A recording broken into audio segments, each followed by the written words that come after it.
What is going on there, Hustleites? I usually do this on the PWHustle YouTube networks, and I usually say what is going on for the Reflectionites, what is going on to the Magnificent Seven, the Elite Eight, the Naughty Nine. But I'm not doing a pro wrestling reflection podcast. No, no, no, no. A couple of days ago, Track asked me to do my professor's perspectives. And normally I don't get requests to do a perspective because I need to be motivated to do one. I need a subject matter that makes me want to do a professor's perspective. And lo and behold, Track gave me fuel to the fire because I said some statements, and I've been saying some statements on the PWHustle YouTube pages. I've been saying some statements on the PWHustle Facebook fan pages, the Solomonster Facebook fan pages, and all points in social media. So it's apropos that I put it on the PWHustle YouTube necklace. It's apropos that I put it on the PWHustle at podbean.com. And with that being said, welcome to the Professor's Perspective here on the PWHustle YouTube networks. If you don't know me, I am the most magnanimous one. I am the most scholarly one. I am the most stupendous one. That's a new one. But most importantly, I am the glorious one. The only objective man in the IWC punditry, the Professor Chavez Cruz. And I'm not here alone. And, again, history is in the making here because when I do the Professor's Perspective, I do it solo, or my guest would be either Billy Ray Valentine, the Masked Man, or A-Track Brown, the dirtiest of the city. But this right now is history making. Why, Hustleites? Because this is the first time I have an outside guest for the Professor's Perspective. Yes, history in the making. I want to introduce all the Hustleites. You know him well. I call him the doctor of Wrestlenomics. He is the co-founder of the Hammerlock Hangover podcast with Steve Pena. He's the host of the Garden of Doom podcast. He is the doctor of Wrestlenomics, Jeff Lippman. What is going on, Jeff? How are you doing, my friend? What is up? I guess that makes me the teaching assistant today. You are the pompatus of all things professorial in wrestling. Truly the most objective man in the IWC and in professional wrestling writ large. I like to think of myself as objective too, but I've been told too many times I'm a cynic or I'm a pessimist, so that definitionally I can't be as objective as you. But I try. And for proof of it, because we're going to be talking about Cody Rhodes and AEW, I am wearing my vintage Bullet Club shirt to prove I have a Bullet Club shirt, and I bought this when it was acceptable for me to wear a tank top, which is debatable these days. Well, you're showing the guns. You got the tats. You are full-fledged Bullet Club right there.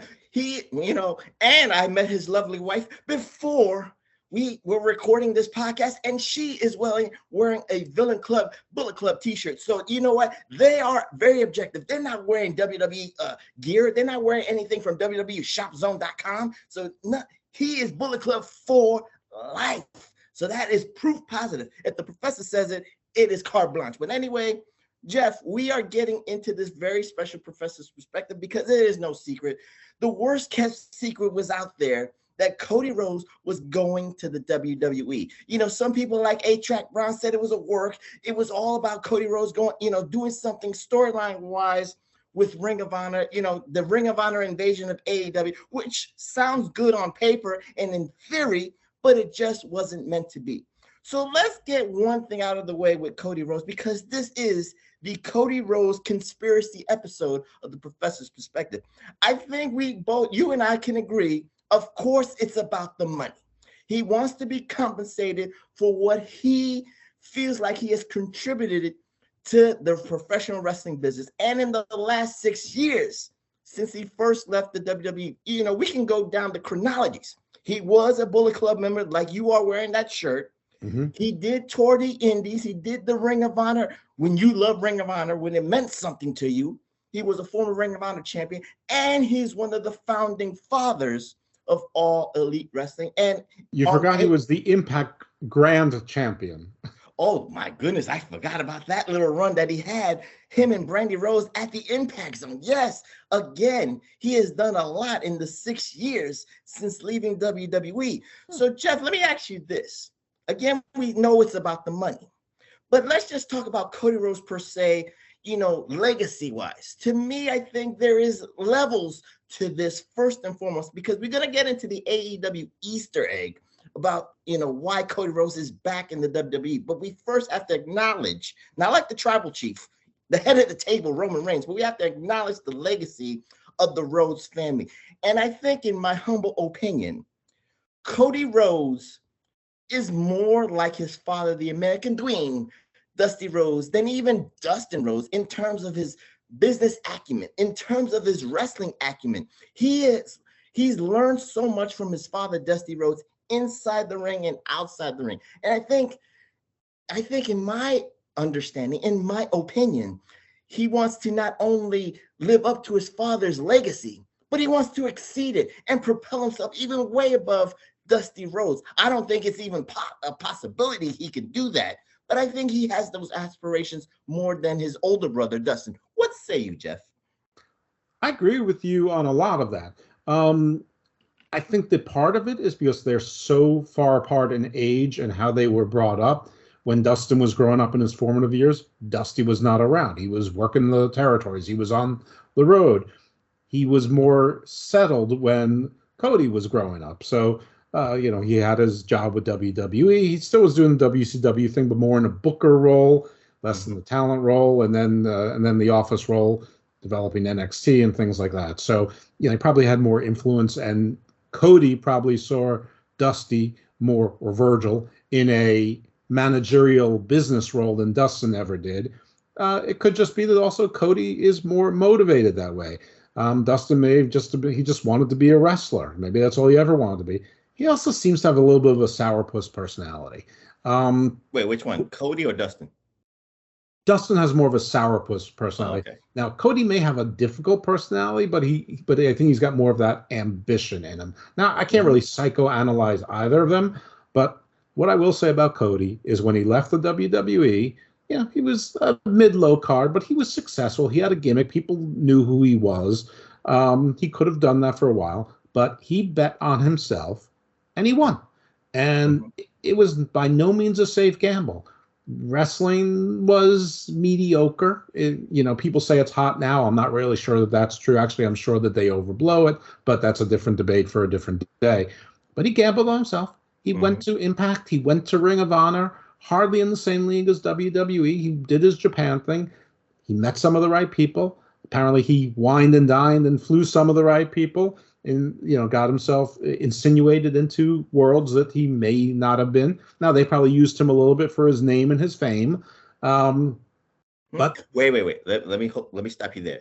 Yep. Now, this is part of the conspiracy here, because we have to at least put a chronology on the history.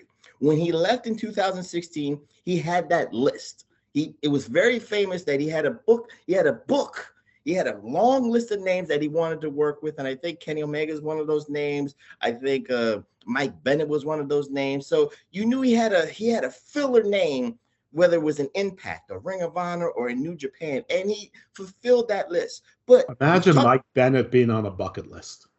Well, at that time, even the professor loved the prodigy Mike Bennett, but neither here nor there. I must have been drunk, but I did love Mike Bennett back then, and I think WWE proved me wrong, even though I felt he had potential. But that's another show for another day. But you said something that some people might have a differing opinion, but I actually agree with you. I think let's go into the point where he joined, wine and dine, or somehow, some way, got to New Japan Pro Wrestling, and of course that vignette of him smoking that Cuban cigar, and was the newest member of the Bullet Club. Now, the overtures, we knew it was from the Elite, Kenny Omega, the Young Bucks, and that stuff, because it wasn't really the side of Tama Tonga. It wasn't the side of Fale and Guerrillas of Destiny. We knew it was the side of the Elite, the American side of the Bullet Club. Sure. But who used who? Did the Young Bucks and Kenny Omega use Cody Rhodes for the WWE rub, or did Cody Rhodes use them so he can propel himself? That's a real debate first to start this conspiracy episode here on the PWHustle Network. What say you? Because I think he used them to propel himself. What say you? I think they used each other. It's sort of like the Will Smith Chris Rock thing. they're both wrong, but who's more wrong? And minds can differ on that. Who used who? Usually in a relationship, both people use the other. I mean, relationships with more than one person, both should be getting some benefit of the bargain. So when you say using, it's usually after something's gone wrong, right? When it's working out, it's a partnership. But I would say that he used them as a vehicle into this alternate coolness, this alternate cool factor, but he was also lending his name. He was a WWE superstar. He was a Rhodes. Dusty Rhodes, one of the most iconic wrestlers within the wrestling world, exists. I mean, let's face it. If you go on the street, you're a New Yorker, I'm in Baltimore. If you go down the street and you go, who's Dusty Rhodes? People may be like, huh? Say, who's Hulk Hogan? For better or worse, they know who Hulk Hogan is. They know who Randy Savage is. Probably even know who Jimmy Snuka is. You say Superfly Snuka, they'll know that. Dusty Rhodes, I'm not sure people will even know the reference. Anyway, but in wrestling, an icon, famous, legend, taking nothing away from him. So I think they used each other for different reasons to have similar goals. But it's fine. When you said that Cody wanted to be Dusty, I think that Dusty was as inspirational for business, but I actually think that Cody wanted to be two other people. I think he wanted to be some combination of Triple H and John Cena, and couldn't quite get both because it wasn't his company. And I think that Cody may be a difficult person. I think Brandy may be a difficult person. That doesn't mean Tony Khan isn't. Doesn't mean the Young Bucks aren't. Doesn't mean the Kenny Omega is charming either. Nobody's perfect. But I think that their visions hit loggerheads early on. And I think that Tony Khan gave in a lot. And when the contract was up, I think it's just like, it's a good way to write this off the books. And hey, this is some other company that releases lots of people. They always say it's budget cuts. I'll say it's budget cuts too, but I'll hire 20 more people in the next month and a half. Nobody will notice. We'll get into the AEW side of this conspiracy because you have enlightened the professor with all these Easter eggs, and we have to really compare where they were with Cody Rhodes in 2019 to where they are now without him in 2022. So, Hustleites, there is that, but we have to get to that really soon, but we have to get these Easter eggs to this conspiracy theory because at the end of the day, again, we know it's the money, but I think there's more to that in my humble opinion. We'll get to that. Now we already talked about Bullet Club. We talked about how Cody Rhodes legitimizes the Bullet Club on the American side because, again, like you said, being a former WWE superstar, it gives them the rub that they need for the American expansion, if you will, for New Japan Pro Wrestling. But lo and behold, you said that name, everybody's favorite money mark, Tony Khan, the savior of professional wrestling. He goes to all these New Japan Pro Wrestling shows in the United States. He goes to all these Ring of Honor shows. Not a fun fact, but a fun question, Jeff. You loved Ring of Honor. I remember you always giving these Ring of Honor reviews because you was I don't want to say a diehard. Maybe I might be putting words in your mouth, but you was a good, avid Ring of Honor fans, being in Baltimore and all that stuff. Did you think, or were you ever questioning, why didn't Tony Khan in 2017 or 2018 attempt to buy Ring of Honor off of Sinclair? Did that ever cross your mind, or really didn't matter to you? I'm not sure I knew who Tony Khan was until later, until probably closer to 2018 when there were rumblings that the Bucks and Cody and Omega were talking to a guy named Tony Khan. I mean, I knew that Prashad Khan owned the Jacksonville Jaguars, but that was about it. In hindsight, do I wonder? Yeah, but Sinclair has been famously unreasonable about how they valued their own product. And, with the rumors swirling around about how much Tony Khan paid for Ring of Honor, which, nothing's been verified, but if they're even close to true, they ended up being right by playing hardball. But many times they tried to sell their library, and their name to, notably to WWE, I guess, to give them content network. And WWE either offered very little or, I think most recently said, nah, just file bankruptcy and we'll pick you up like we did WCW if we even want that. I heard it was 30 to 40 million. So To me, it's overpaying that, and I think WWE's like, maybe we'll do 10. I don't know. That's the way I would. If I was a WWE businessman, I would offer 10 million the most. I would have offered them payment of their debt. I mean, I think the Ring of Honor was actually worth negative money. But the reason I believe the numbers that are so high to be believed is because Fightful came out with a report early in their day that was obviously laying cover smoke. And believe me, I didn't believe the story. I just thought it was a wishful thinking rumor. But once Fightful said that Ring of Honor has been valued for 10 to 20 times what WWE paid for WCW. Now, people need to remember WWE bought WCW out of bankruptcy court. So it was already worth nothing. So they got it for, they said $2.5 million. That's what Fightful reported. I had thought it was less, but okay. 10 times that is 25 million, 20 times that's 50 million. That's pretty easy math to do. But with ridiculous cover like that, I mean, you then all of a sudden I'm like, oh my God, the reports are true. Now, where am I going with this? Another report came out from another sports valuation company who said, we believe that Ring of Honor's actual value, and it was something between it was strangely specific. It was like between 423,073 cents to 593,073 cents, something like that. There's always 3 cents at the end. I don't know where that came from. But it's funny because when Steve and I were talking about it earlier, I said, I don't know that it's worth anything, but if anyone pays more than, $500,000 or if they get $1 more than $1 million, they've made themselves a great bargain because $500,000 or $600,000 is a stretch. If you believe, and that's assuming that you think that you can sell all in to a bunch of people and you think that the library of Armory and School Gym Wrestling really does have a value, given that almost every match is on YouTube already.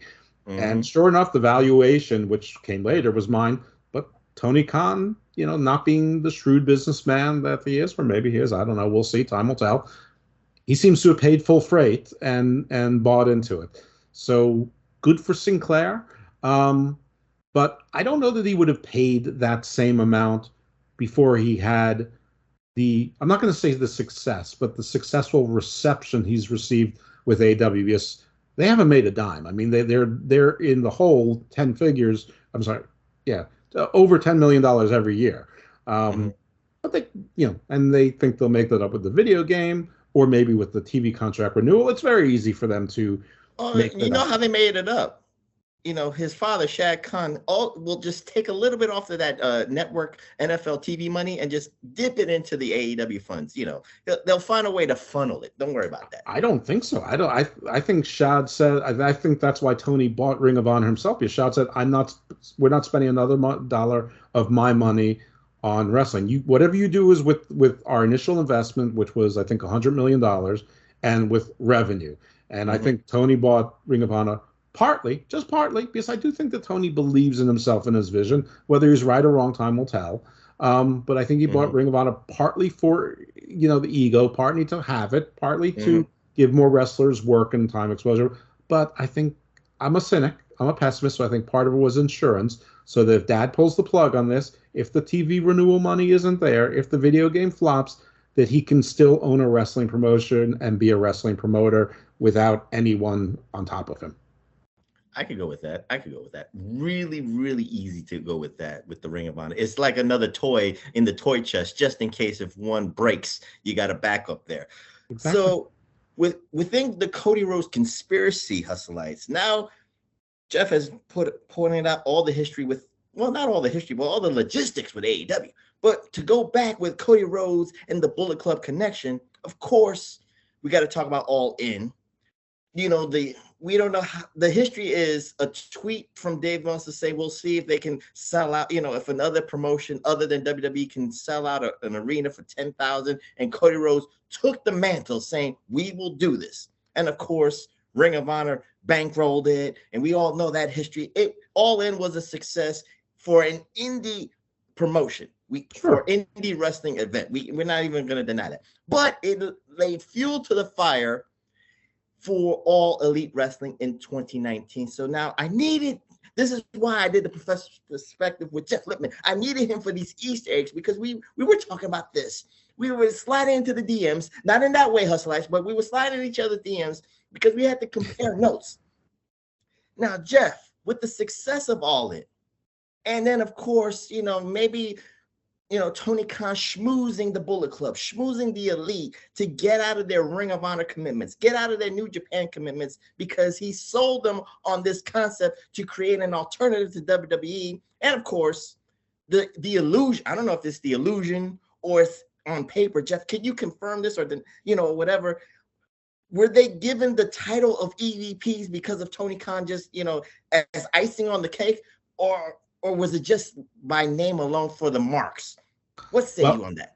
Well, who sold who is an interesting question. I think that they both used each other. I think that Tony won. That's the kind of wrestling he liked, and that was the kind of star power he wanted. I think time has proved that Kenny Omega is not a star stateside. A little you side. Want people to go after you. You want people to go after you, Jeff. Kenny Omega's a star, especially A-Track would be like, oh no.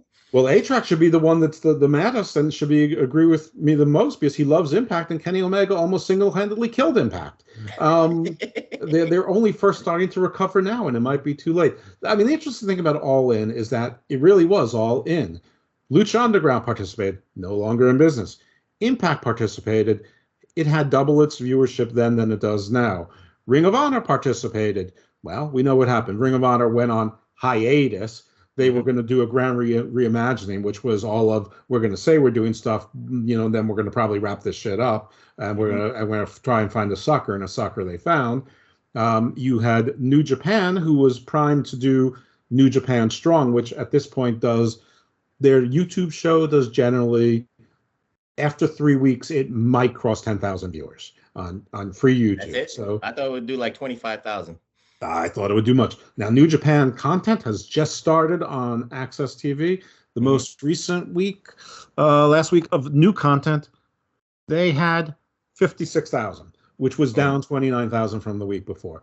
I think they had 100,000 their opening week, which was still disappointing, but it wasn't even new content. It was Jericho versus Omega from like 3 years ago. Anyway, so this New Japan fan base that allegedly is here in the United States, either it never was here or it isn't anymore. Now, I have a theory that AEW sort of sucked a lot of the oxygen out, not because of evil intent, but they gave fans what they want easily and lots of it that you can consume here in the United States, and you no longer needed to look at your local TV timetable to see when Ring of Honor was on, because it's all over the place.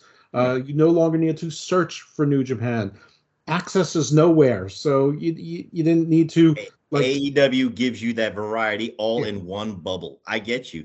So with All In, was it Cody Rhodes? Does Cody Rhodes get the credit? I'm not talking about the bankrolling, but who in your mind, Jeff, should get the credit for All In? Was it the Young Bucks or Cody? Because I give it to Cody because he actually initiated the bet with Dave Meltzer, in my opinion. Of course, people might say, well, the Young Bucks already had being the Elite, and they were already trying to make that noise. But I think Cody Rhodes was spearheading All In and spearheading being that figurehead with the All Elite press conference, in my humble opinion. What say you? I don't think you're necessarily wrong. I mean, who made How I Met Your Mother a star show? I mean, I think Cody Rhodes was the face man. I think he was the salesman. He was the hype guy. He was Barney Stinson. He said, challenge accepted. But you needed the ensemble. I think you needed the Young Bucks to get the tag teams to buy in. Kenny Omega definitely had a cachet within the wrestling community within those wrestlers. I think they all had their 6 degrees of separation, and they all appealed to different people. I think it was a coalition. I definitely think that Cody's star power had something to do with it.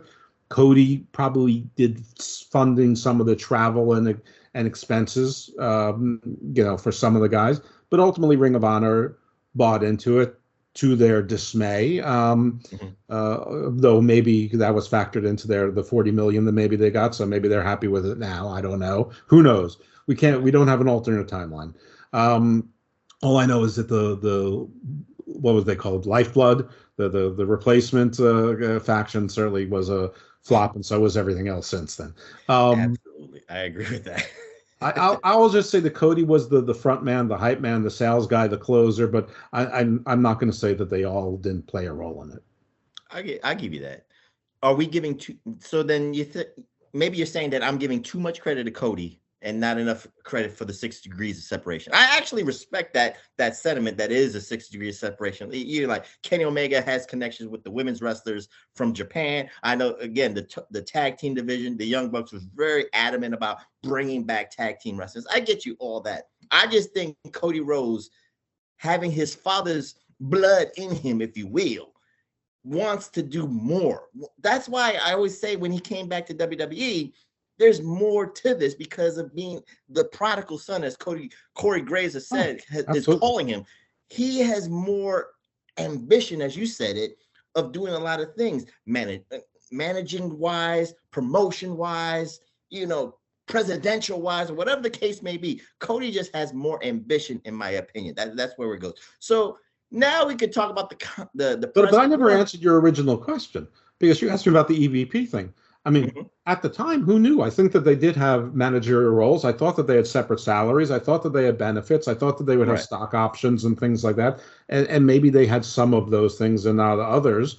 I thought that they were all building themselves ways to have, it was a pretty safe, good gamble with Tony Khan funding it or his family funding it to make yourself generational, if not intergenerational, multi-generational wealth. I mean, why not try to become a McMahon if you can, especially if you're using someone else's money to get there. But we saw at the end, I mean, we heard about it as early as December of 19, and we heard about it ever since, especially, the rumblings where Cody would come to work every day at 6 a.m, suit and tie. The Bucks and Kenny Omega wouldn't come in at all, or if they did, they played video games and fucked around. We heard the rumblings, we heard that Tony was taking over power, whatever, but we saw exactly what EVP meant when the contract ran out. It meant nothing. It meant absolutely nothing. Chief Brand, I like to say Chief Brandy Officer. I mean, obviously none of that meant anything. They handed it right off to Amanda Huber. So, these things meant nothing. Maybe it meant they had health insurance. I don't know. But I mean, this whole thing dispelled the actual role and value of the EVP title. It also dispelled, because when AEW started, they said, our people are going to be paid the same as WWE people. And obviously, if they were getting 2 salaries and getting health insurance and things like that, and Cody left for what's reported to be $3 million, that's a lot of money. But if he was making what we thought, which was, $1.5 million, yeah, those, you get health insurance, maybe you get a 401k, maybe you have a stock option or something or whatever. You get those TV shows that are going to pay you extra money, you'd think, or at least if they get renewed, they pay you money. You'd think that would be close enough for the power and the control. So I think ego played a role in it, because if he was making what in the beginning we thought he was making, you'd stay for the power if you were wanted. I don't think he was wanted anymore. I think they wanted him gone. I don't think it was just money. I think it was they would look at his ego. He would look at his power and control, what was promised in the benefit of what he expected the benefit of the bargain to be. But I just think that over the course of shortly getting, when you're pals and you're wrestling and you're starting things and they're going well, you can be friends. But when you're in business together, that's different when you have to make decisions. Right. They were all guilty of nepotism. Like Cody, we said, as bad as anyone else. Right. Like you said, like New Japan, it was all fun and games. Ring of Honor was all fun and games because they did not have booking power. They did not have managerial problems or anything like that. They were just talent. So now we get into the 2019 Hustleites. Now, the press conferences is there, the Fightful reports, the Meltzer reports. Cody's an EVP. The Young Bucks are EVPs. Kenny Omega's EVPs. Tony Khan is trying to be a behind-the-scenes guy. He doesn't want all the glitz and the glamour. He doesn't want all the glory. He's trying to stay away from that. So for booking purposes, television purposes, these 4 gentlemen from the elite are the pillars. I don't want to say that, but they're the figureheads of all elite wrestling. And now, Jeff, here's the Easter eggs here, because from that 3-year span of 2019 to 2022, what do you think in terms for Cody? Did he think in 2019 from the start of AEW? Do you think that he thought, because since he's a Rhodes and he remembers his father's legacy, Dusty Rhodes booked the Florida territories. Dusty Rhodes booked the Carolinas, the Mid-Atlantic area, but he booked himself as the top guy, the top face, the number 1 stud.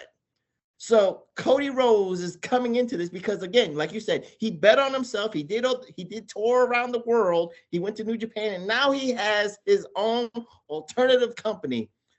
There's the ego, like you talked about. Forget about the EVP thing. He at least thinks he's the number 1 or number 2 guy in the company, where the storylines is about him.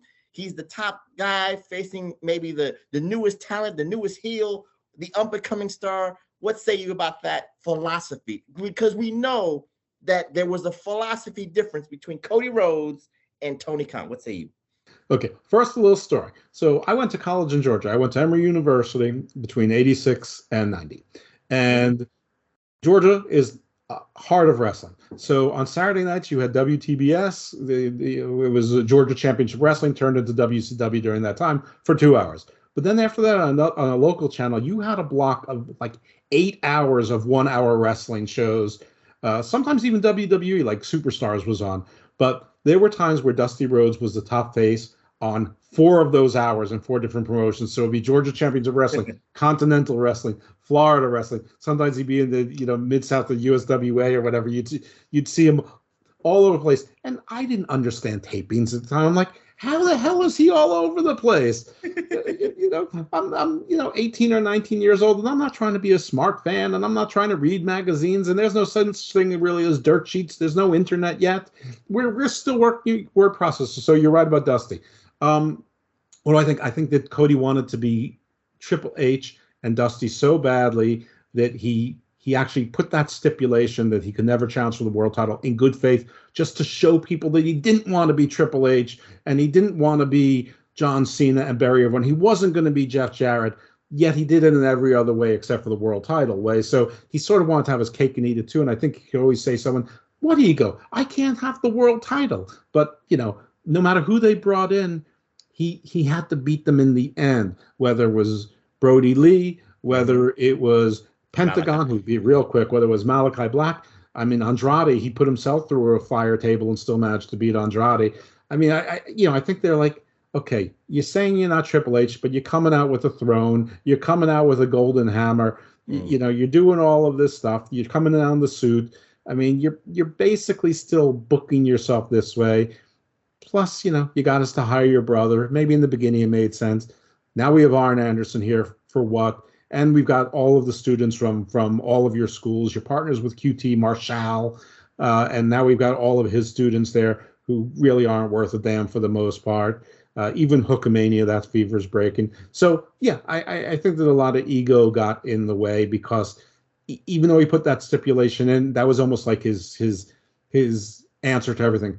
How could I be an egomaniac? I can't even be the world champion. Well, it's wrestling. The world championship doesn't mean much. Even Dusty was only world champion, I think, for like an aggregate of 123 days or something over his 3 reigns. He knew that the money was in him being, beaten up and chasing. Yeah. It's funny that you mentioned that, but we have to compare the roster because we had that talk about the roster of AEW from 2019 to 2022. I can't remember every name, but today's AEW roster in 2022 is leaps and bounds way better than what they started with. So to me, with the ego comment that I made about Cody Rhodes, I think he had no choice but to be the top babyface or one of the top 2 people in AEW, along with himself and Chris Jericho, because they were the known faces, at least in America, because they were former WWE stars. So it was easy because, again, like you said, New Japan fandom, how big is that really? Because you were really depending on Cody Rhodes. You was really depending on Chris Jericho to carry the weight of the world of AEW on their shoulders, which they did a pretty decent. Well, Chris Jericho did a pretty decent job.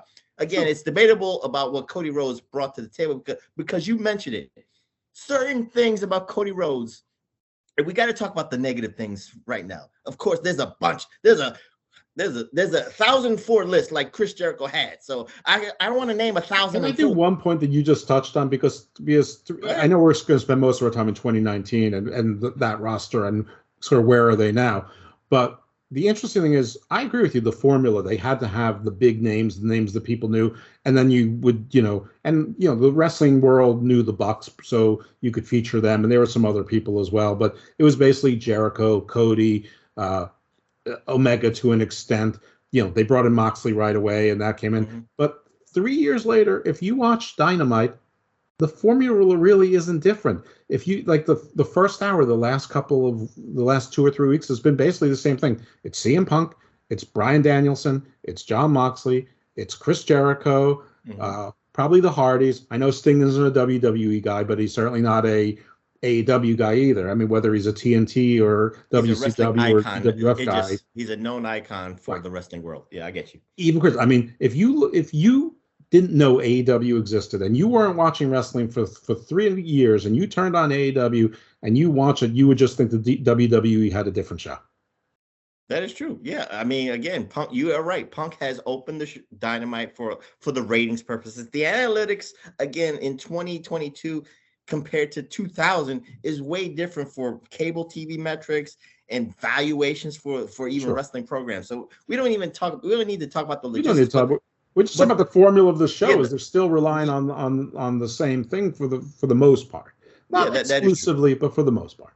But now we have to at least say what 2019 offered, because again, you had I don't want to call it the rejects from Ring of Honor that kind of like went to the bandwagon of AEW, because I remember, what was it, SCU joined the bandwagon for the Elite right away, and Best Friends joined too.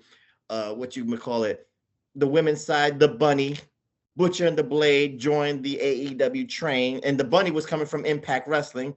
Right. And again, I don't want to even go there, but the Bunny's been mistreated. That's another show for another day. But we don't need to. It sort of was, but he was already off of that. The Butcher, I mean, except for the Indies, nobody knew who he was. And then and of course, they were trying to show that they had their eyes on the talent like Private Party. And then you and I have been going back and forth. Like, I like Private Party, but they're just not being used well for 3 years. And you say they're hot garbage. Again, another show for another day. But it's not important to this particular. These were names in 2019 that were supposed to spear. And of course, Sammy Guevara, when he came out as the Panda Man. Right. And then, of course, somebody said, get rid of that panda and become the Spanish God.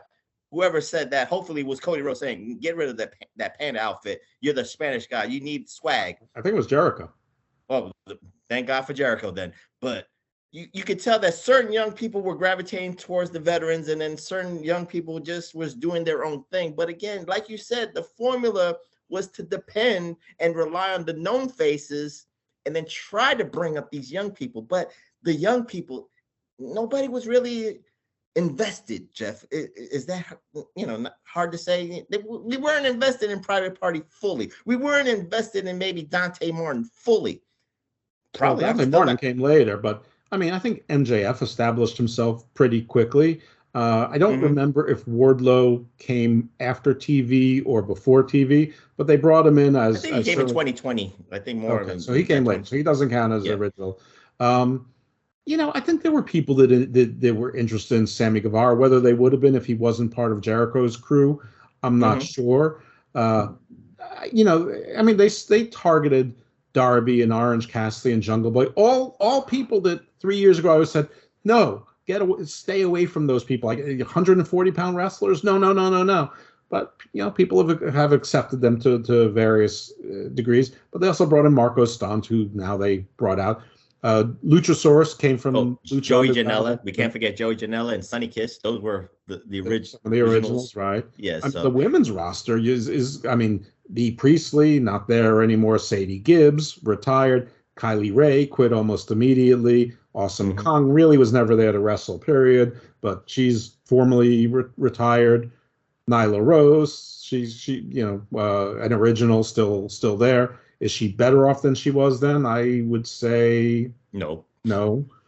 I mean, Private Party were they originals. Are they better off now than they were 3 years ago? I would say that they're probably a little bit worse off.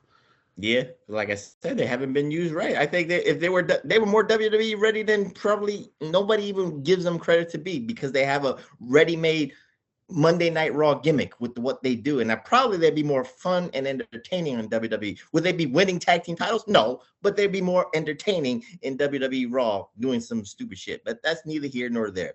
No, it's not. I just want to compare as to if they're doing better because they're in AEW compared to where they were in 2019 to where they are in 2022 in AEW. We don't even need to go whether they'd be more successful someplace else or would work somewhere else. I would say in 2019 they had more potential of being one of their top tag teams, maybe because there were less tag teams, but now they're sort of mired sort of perpetually in these Hardy family office, feuds that never end. They just change dance partners. That is true. So now with Cody Rhodes, now we got to get back to the Cody Rhodes thing because, again, every Cody Rhodes let me rephrase it. Sabian. Where's Penelope Ford?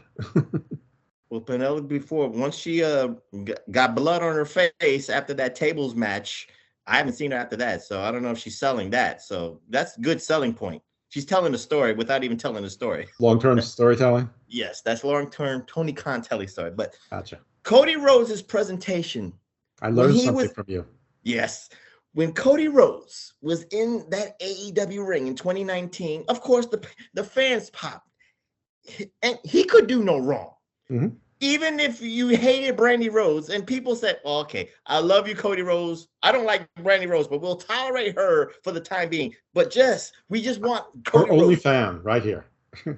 I loved Brandy Rhodes. I love that spunk that Brandy Rhodes offers, but it was a little over the top, even though, like you said, I'm not an ego. I can't chase for the world title. But certain things, Cody got a lot of perks for being supposedly that EVP. So he got the best entrance out of all the wrestlers in AEW because he comes up from the stage. He got he was one of the first with the pyro entrance, I think. Oh yes, right. Okay. He got pyro. He got that theatrical that WWE 5 to 7 minute entrance. Right. He was the first one to me. That's why I was vividly remembering that. Also, he had his wife. And he was the only one to allow pets. He was the only one that had a pet to come with him, his dog. He did like twice. Also, he's the only one that can have every person that he idolizes, whether it's Diamond Dallas Page, whether it's Tommy Dreamer, or whatever the case may be, Jeff Jarrett, whoever. They came down the aisle with him in multiple matches. So we've seen that. We don't have to talk about the booking thing because sometimes he did. He idolized Triple H for a reason because, of course, that Reign of Terror, he read it well. He learned from the best, so he did his Reign of Terror a different way. So what say you, Jeff, about his presentation on TV? What did you like? What irritated you in that 3-year span? I liked how he did honor that stipulation. I thought it was way too early to put that stipulation in. Just as a general aside, I think that AEW adds too many stipulations, oftentimes for no reason, too quickly, and oftentimes the wrong guy asked for a stipulation. Case in point, Cody Rhodes against Brodie Lee. Nobody's running away from anyone. Brodie Lee absolutely destroyed Cody Rhodes for that title. Cody Rhodes comes back, and he's the one who wants the strap match.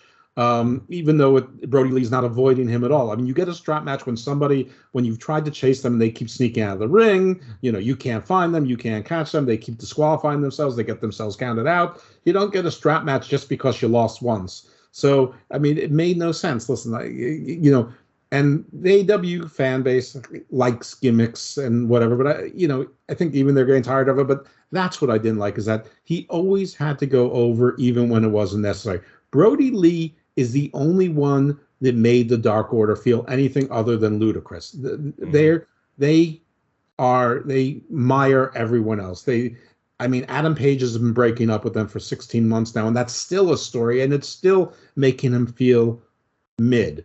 Even the story with MJF in the beginning didn't make much sense, but at least he said, I know he's an asshole, but he's my asshole. Whatever. Even the very first Cody Rhodes match, which everyone loved. Everyone sang the praises of Cody versus Dustin. What a great story. I loved it. Yeah, I love that. It was a good match, except the story didn't make any sense because Cody Rhodes and Dustin didn't hate each other. Cody hired his brother, so if we're supposed to be the smart fans, where's this vitriol? Where is this rivalry coming from? So I mean, it was like in the first show, like if it was the fourth pay-per-view that they came in and Dustin said, "Oh, my little brother rescued me. You think I needed rescuing?" And then you told the story like that, then it would make sense. I'm not taking away from the match and the Crimson Masks and all that. It was a great match. But it told a good story in the ring, but it didn't. But there was no story. It was fake. It's like they plucked it out of thin air and just dropped it. And there's two brothers who hate each other. What are you talking about? They got along just fine. I mean, they had a history of not getting along, but as far as we know, they got along well. And one of them hired the other and hired the trainers from their gym that they were partners with or whatever. So it made no sense to me. But also, he killed the momentum. Pentagon. They wanted to make him a solo act heel. He had one match against Cody Rhodes, lost, solo act, over. Malachi Black, he comes in, he's doing everything right. Cody Rhodes has to, he kills Cody Rhodes 3 times, but then Cody Rhodes has to beat him. And then Malachi Black, ever since then, did use somebody to Julia Hart. Who cares? That was 4 months, 2 feuds ago. Now they're mired in 6-man routines with Phoenix, who's been out for 3 months anyway. So they're that the 6-man is rotating, and they're still trying to do things with Penta with that ridiculous manager of his. That sucks. And then the Andrade thing. Andrade, who even now I would say as a wrestler he doesn't have a lot of traction. I mean, he's been on TV, but for those first 4 or 5 months, I think he had like 2 matches on TV. And really, what was he doing? Getting paid for doing nothing? Maybe. I don't know what his contract says, but he had to beat Andrade, and they couldn't even call an audible when the table was in the wrong spot or somebody didn't adjust their body. Whatever it was, Cody's the one who got caught on fire. Andrade missed the table entirely, but still Cody Rhodes had to get the win. I mean, it's Jeff. Hold that thought for a second, because let me ask you this question. Because within that 3 years of Dynamite, you even said it. There was a formula, but to me, some of the critics, or if you want to call it AEW haters, always notice one thing: that Dynamite looked like different shows within Dynamite. And when Cody Rhodes had his segment, it looked like a different Dynamite, or it wasn't AEW Dynamite. It was AEW Cody. Whether it was this promo, whether it was a match with MJF, a match with Wardlow in the cage or whatever, or like you said, Andrade, Malachi Black, it felt like a different show until we got to a Young Bucks segment, or we got to a Kenny Omega segment, or the Elite, whatever you want to call it. But it felt different, like it was a different show. Do you agree with that sentiment, or you have a different take?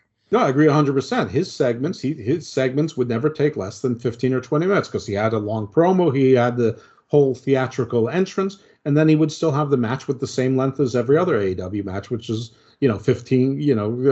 12 to 16 minutes no matter what. So between all of his shenanigans and having to shake Arn's hand and pretending he's the coach, and maybe bringing in Lee Johnson next to him one week, or Dustin, or 13 students, or whatever the case would be. Brock Anderson, exactly right.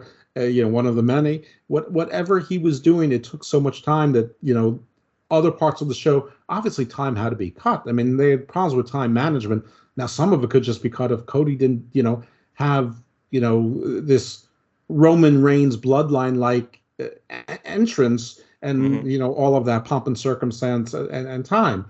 That said, I like a little bit of the theatrical. It was just too much. He needed an editor, and I don't think that Tony Khan at the time, and maybe still now, was strong enough to be that editor. But when the contract ran out, he's like, I don't got to do this. Well, now we could go back to, let's talk about that relationship, if you will, between Cody Rhodes and Tony Khan, because Tony Khan, people called him that money mark. It was a money mark because he used this check to get AEW, open for business. So he had to rely on Cody Rhodes. He had to rely on the Bucks. What say you about that relationship? Where do you think? What year? Was it 2021, or could you tell the difference between the I don't want to call it the deterioration, but we have to say that word, deterioration between that working relationship between Cody Rhodes and Tony Khan? Did you see it within the presentation of AEW Dynamite? Because think about this. When was that year that he got Rhodes to the top? Was it 2020 or 2021? It was 2020 when he got it. I don't think it aired until 2021. Okay. Think about what he got out of the perks. He got Rolls to the Top. He got the big game show. He got a lot of perks within the Warner Media family. I think it was part of that deal for Tony Khan to get AEW going, open for business. So Cody Rhodes, like you said, was a figurehead, was the face of AEW to expand its awareness, if you will. So where do you think that deterioration or that working relationship fizzled within Tony Khan and Cody Rhodes? What year would you say? 2021. I guess we could say that.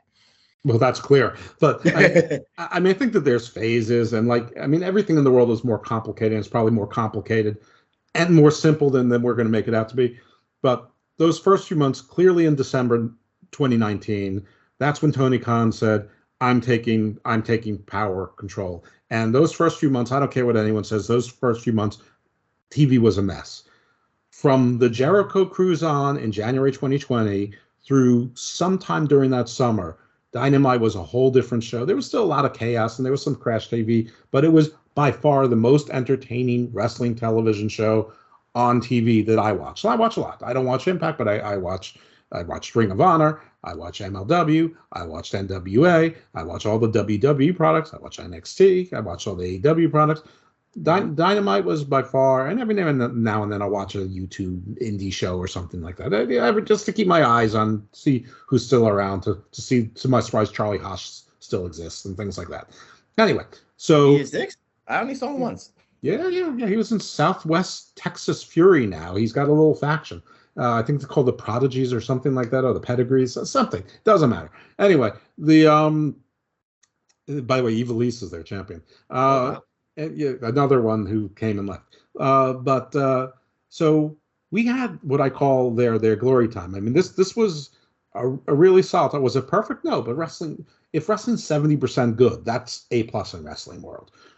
After that, I think what happened is they were enjoying their success, and I think Tony said, all right, I think I'll give back. But I think also what happened is that the Bucks and Kenny Omega were perfectly happy not to have the responsibility and just I think they were perfectly happy to sleep in, play video games on TV, do Being the Elite, doing whatever they said they were doing.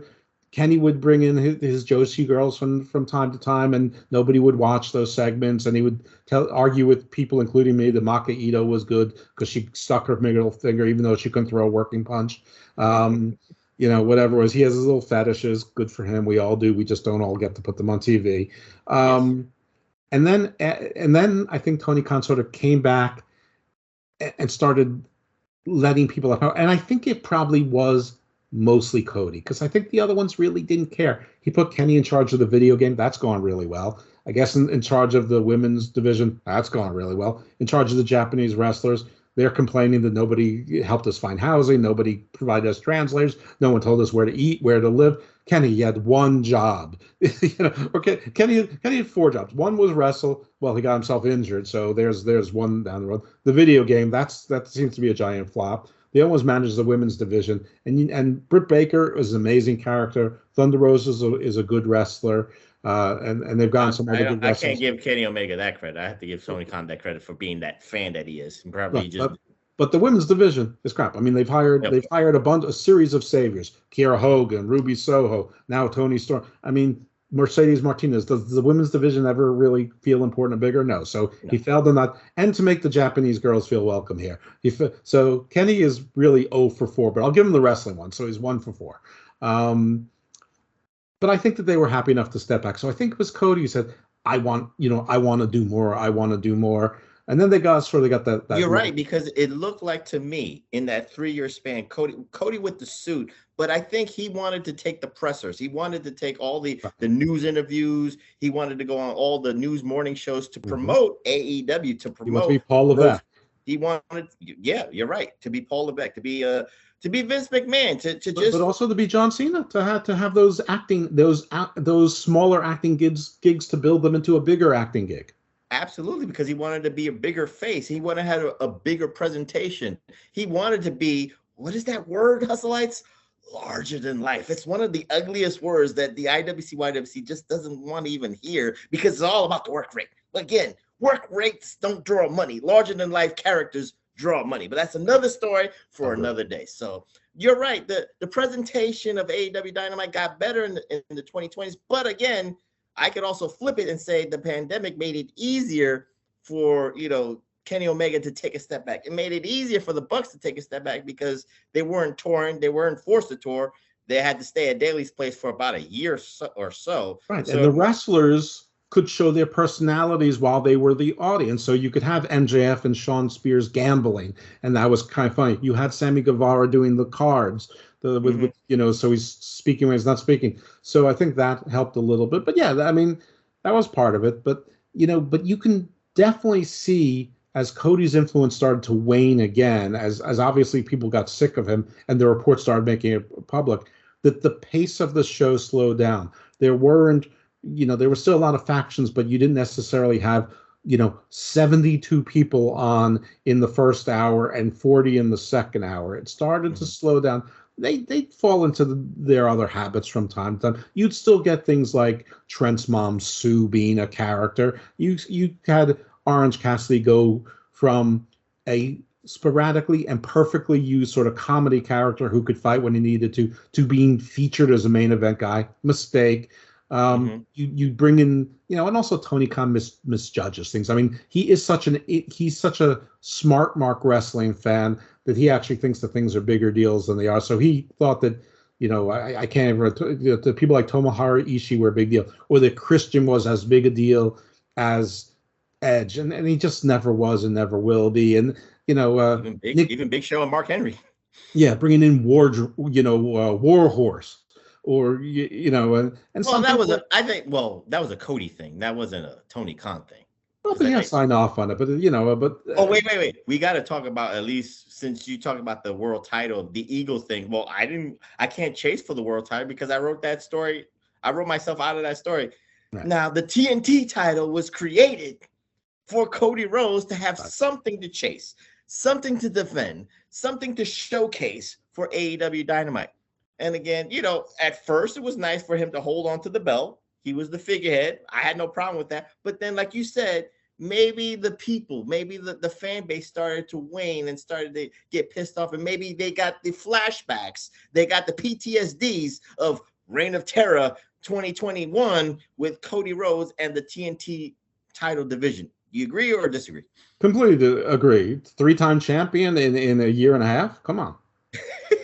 Well, I think he was one of the greatest TNT champions of all time. I still say that to this day. Of course. And he treated that belt with grace, with prestige. He didn't have Brandy Rose be butt naked in the bed. Maybe he did, but he didn't put it on camera. At least he kept it private. He's a mixed bag like all of us. He respects the business. I think he just overvalued himself and his value to the business. And guess what? He's carried that forward. And even though he was kicked out of his fraternity, he was picked up. He transferred to, he lost his job as the starting quarterback on North Dakota State, but he was able to transfer to, I don't know, Notre Dame, or he was able to transfer to Alabama. And, maybe he's not the greatest player in Alabama, but he feels really. No, I think you have to flip it. He lost his starting quarterback in Alabama, since that's a very high prestigious college, and went to North Dakota State to start over. That's where it sounds like right now. No. I mean, with the WWE is Alabama of wrestling. I mean, okay. Well, then that's Alabama to Notre Dame. We'll go with it that way. Alabama to Notre Dame. That's the way it is. Any way you want. But it's actually the way it's bad, because it would have been he started at Alabama, but as a freshman redshirt transferred to, North Dakota State, and then transferred back to Alabama, because he came back as the prodigal son, because, and as one of the founding fathers, he does have a unique value from being a Rhodes, being a former WWE guy who left, was a founding father, was the face, made himself the face. Happily so. Tony Khan, let him do all those press conferences. He was the Triple H, giving all the business reports, and and he was actually pretty good at it. He was good at press conferences. Every now and then, all of them had to walk back statements. That all of them made mistakes publicly in statements, and all of them had to take turns sort of walking back statements. But he did a smart play for him. But if he was wanted there, and if he still had control and EVP meant something, I think he would have stayed, because the smarter play, rather than $3 million a year, $5 million a year for 3 years or 4 years, would be to help. We'll get to that, because now the conspiracy theory comes from my end here. Let's do it. Maybe I'll get it from your perspective here. Now, you talked about the EVP thing. He left WWE. He was the Stardust character. We can agree he was lower tier to mid card at best. Yeah. He did what he did to bet on himself, and he turned into upper mid card to the main event scene. That's not a debate right now. We could all agree on that. Sure. So now he loses his momentum. He loses his, I guess, stock, if there was any stock in AEW. And now he's, And by the way, I don't mean to interrupt, but if anybody who was a mid-carder from WWE could do it, it would have worked for Mike Bennett. It would have worked for Kurt Hawkins. It would have worked for a number of people who went other places and tried to do the same thing and didn't have the same success. So Cody has a good deal to do with it, just like Matt Cardona is killing it now. But there's 90 other people who were released who you almost never see, notably Eric Redbeard, who you've seen 3 times in AEW and never again. Right, that is true. But I think the difference between all the I just don't want to have him bereft of credit for his work and his skills and his talent. Absolutely not. But I think there's a difference between everybody else you said and Cody Rhodes, because he left, but the illusion, if you will, that he was an EVP. If you will, he was the EVP. He was management. He has some stake in this particular company right now. We thought again, those reports started coming out, like you said, in 2019. Emotional or real? It probably is both. But remember those reports in 2021 where I think it was Aaron Haynes, I forget the name, but I remember he kind of broke that story that there was a rift between the EVPs and Tony Khan, and they all played it off like it was nothing. You didn't know what you're talking about, and they even kind of mocked it in their BTEs, like, oh, we don't like each other and all that stuff. But you kind of noticed in the BTEs, I didn't watch them all, but but it was a fact that Cody wasn't as visible on BTEs as he used to be before, during the glory days. So I've watched all of 2 BTEs in my life. One in the very early days, and one during a PWC skirmish where Jimmy played a BTE, and I watched it on the video so that you couldn't fast forward through it. So one was involuntarily, sort of. Yeah, but there was a noticeable, invisibility, if you will. Yes, that's what I've heard. Cody Rhodes was not on these being the elites later on, but neither here nor there. He was separate but equal, perhaps. Absolutely, but now he's back home in WWE, and like you said, it's a 3-year deal, maybe a 3 to 5 year deal at $3 million per. There could be something where he's supposed to be executive producing a documentary about Dusty Rhodes. That's part of the deal. He kept his name, not his name. He kept his ring gear. He kept his entrance. Music. He kept his music. He kept everything. He can do outside ventures, which means theoretically those shows are in play or are different shows. Right. And supposedly a world title reign. But here's the thing. Here's where Tony Khan and being, whether he's nice, naive, dumb, whatever it is, a lot of first of all, people think that when people file for a trademark, they get it. It's not that easy. At least half of them get denied, and a lot of them get denied for good. But a lot of the trademarks that were filed for, first of all, AEW and their family writ large has a pretty bad success rate about getting trademarks. They never got Clash of the Champions or Bash at the Beach. They just sort of used it and nobody cared, but they never got it. People think that they got the trademark. But the point being is that Cody Rhodes, actually, he filed for a lot of the trademarks in his own name, and he ran into trouble with a lot of them, and then used the Jacksonville Jaguars attorneys to help him fix them. So whatever trademarks were achieved, he came with a whole lot of IP as well to WWE, which I assume part of the deal is if they want to use it, they can, but they pay him some sort of royalty for that. Wow, so Cody Rhodes used Shad Khan's resources with the Jacksonville Jaguars attorneys, supposedly those AEW attorneys, but they're probably one and If the you look at same. the public record, you could see what was filed by who, and then after it got rejected, and the Bucks actually had something rejected like 14 times until they did the same thing. But you could see the attorneys change, and then the office is like, one Jaguars Boulevard, Jacksonville, instead of the Ohio attorneys that Dusty was that Cody was using. Some of some of them tried to file things themselves too. So to put a bow in it, what do you think? Like, he got everything else, the outside vengeance, like you said. But to me, when you leave where you supposedly have this power, the managerial power, maybe the booking power, just like his father, the American Dream, Dusty Rhodes, to me, there has to be more within this contract wrestling-wise. And this is where I come in with this conspiracy, where I'm probably the only one. I think in his contract, when he retires, let's just say he's Give me your QAcon. Give me your QAcon. I think he's got a stake in NXT because Dusty Rhodes had something to do with NXT more. I mean, a lot of people give Paul Levesque too much credit, but Dusty Rhodes was down in Florida finding that talent, honing that talent, teaching that young, the next generation of WWE superstars to become something bigger, like Sasha Banks, like Bayley, and all that stuff. I think in this contract, he has a stake in NXT. What do you think, Jeff? I assume by stake you mean he has a power executive booking role in NXT as opposed to shares or actual ownership or whatever. Either way, either or.